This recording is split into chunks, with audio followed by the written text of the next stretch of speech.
It is with the second half of Daniel that we can see the apocalyptic nature of the book.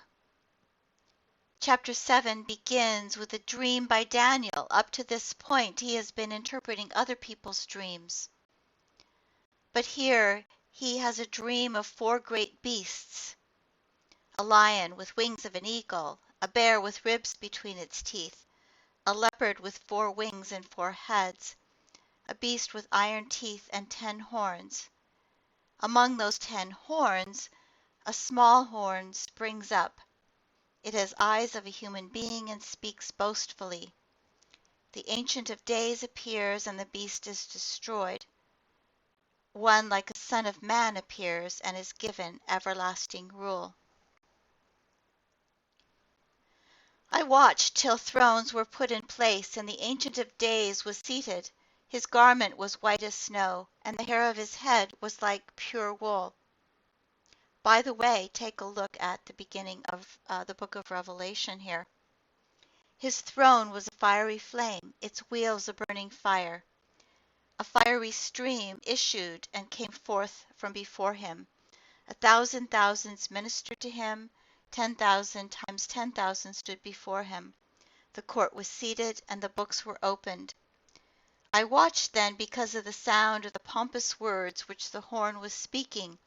I watched till the beast was slain, and its body destroyed, and given to the burning flame. As for the rest of the beasts, they had their dominion taken away, yet their lives were prolonged for a season and a time.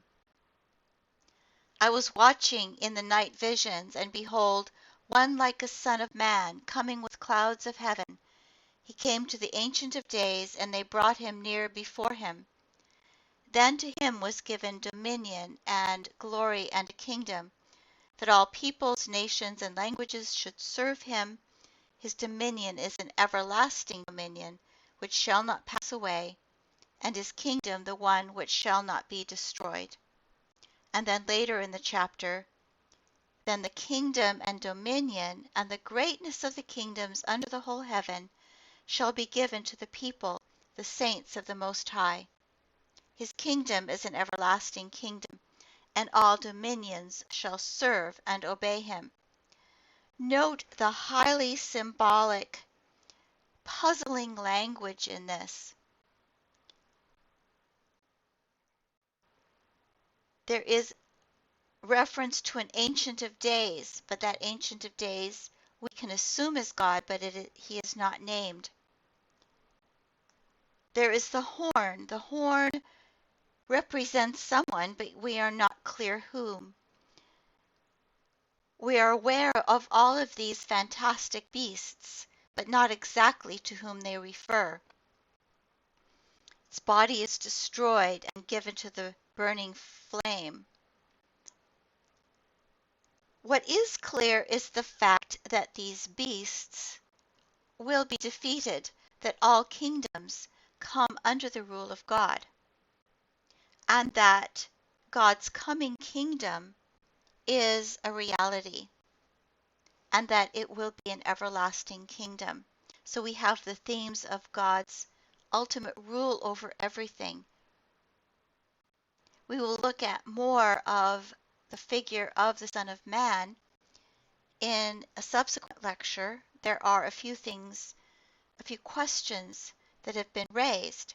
For example, we see that term used of Jesus in the New Testament, but it is also possible that the Son of Man figure meant something sort of nearer to home and nearer in time during the time in which it was written, and this has been puzzled over. People wonder who that figure would be within a time frame closer to the actual writing of the book. As we've seen, God controls all destinies here. The Gentile kingdoms are no longer potential servants, as they might have been in chapters 1 through 6, where some of the kings are seen as acknowledging the rule of God. Rather, These are rebellious monsters. The interpreter is an angel. That's part of the apocalyptic genre.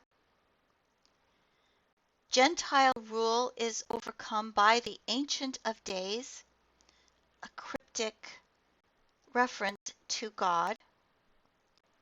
And then the question, who is the Son of Man meant to represent in its own time period? Later, we see that in the New Testament it does come to represent Jesus. But who would the Jews of the time have thought it represented? Does it represent all Israel? Does it represent a Messiah? An angelic figure, as in Daniel 10 through 12? Does he represent the Jewish defeat of Antiochus Epiphanes IV?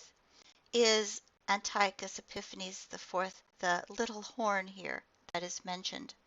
These are some of the questions and connections that have been made by commentators. And coming to more of Antiochus Epiphanes, we see in chapter 9, 70 weeks are decreed for your people and your holy city to finish the transgression, to put an end to sin and to atone for iniquity, to bring in everlasting righteousness, to seal both vision and prophet, and to anoint a most holy place. This could be a reference to the exile here, the 70 weeks.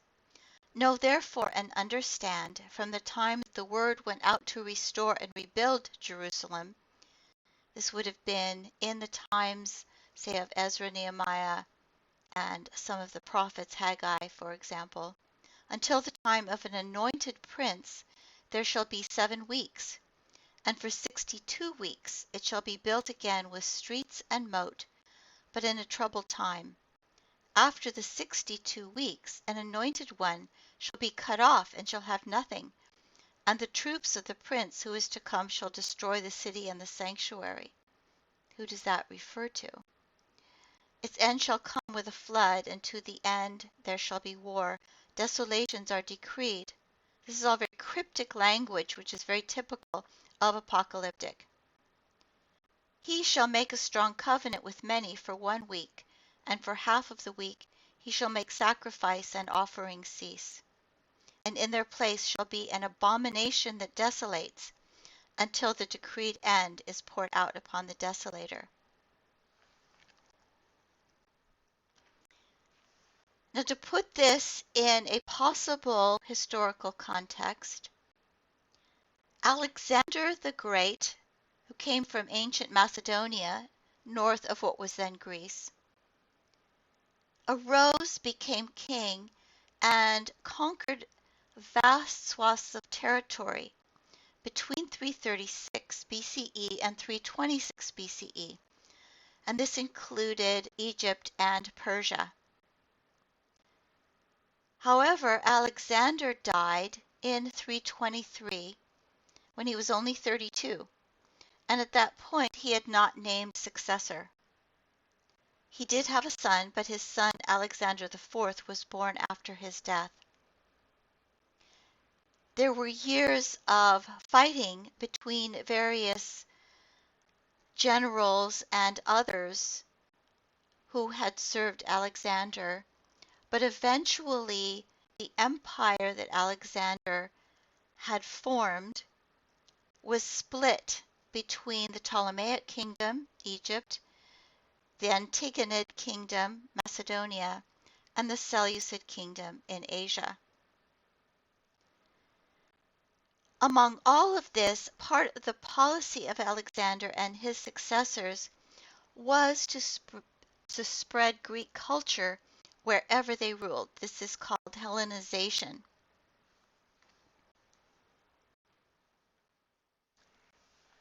In some of the battles, Judea, which at some points had been ruled by the Ptolemies in Egypt, now comes to be ruled by the Seleucids. And here Antiochus III, one of the Seleucids, tried to force Hellenistic culture on the Jewish community, some of whom did adopt Hellenism. This strained relations between them and the Jews who did not accept Hellenism. And those relations were shattered when Antiochus Epiphanes IV adopted his father's policy of universal Hellenization, but he took it even farther. He tried to enforce the Greek culture on the whole Jewish population.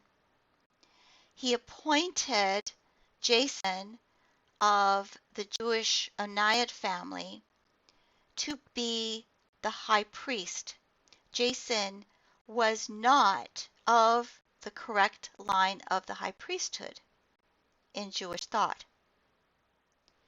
Antiochus then used Jason's power as the high priest to build a gymnasium,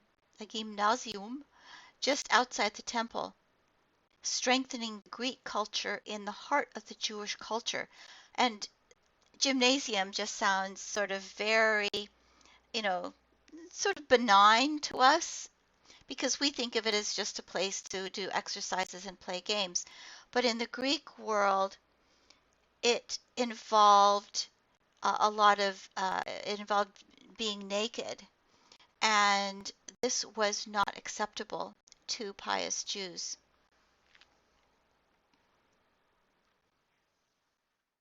Antiochus, who found his gymnasium a success, decided to push harder against the Jewish religion and more or less do away with it. There was a short rebellion, and that just made him even more determined. He defiled the holy temple, he vandalized it, and erected an idol on the altar. And many people think that this is what is meant by the abomination of desolation. It's an idol on the altar of Yahweh. Antiochus also outlawed certain practices such as circumcision and the Sabbath. And altars to Greek gods and idols were placed in every town, and those who did not pray to them and convert from practicing Judaism were put to death.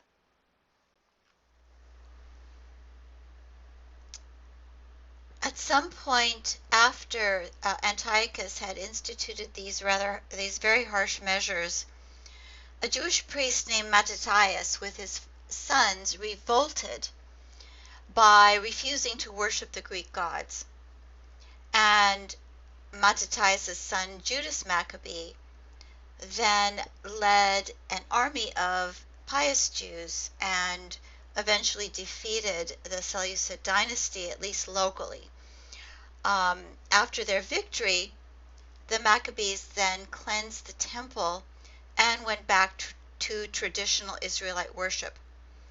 Now, the Seleucids, of course, were far more powerful across a vast territory than could be defeated by the Maccabean army, but the larger group of Seleucids decided that rather than try to carry out a prolonged war, they would make some kind of political arrangements where there was local control, and they allowed then religious freedom and stopped trying to impose Greek culture. The Jewish celebration of Hanukkah comes from the tradition that when the Jews rededicated the temple, they could only find enough oil, pure oil, uncontaminated oil, for the menorah, that's the 7-branched candlestick that is in the temple, for one day. But it miraculously lasted for 8 days, and that is what Hanukkah celebrates.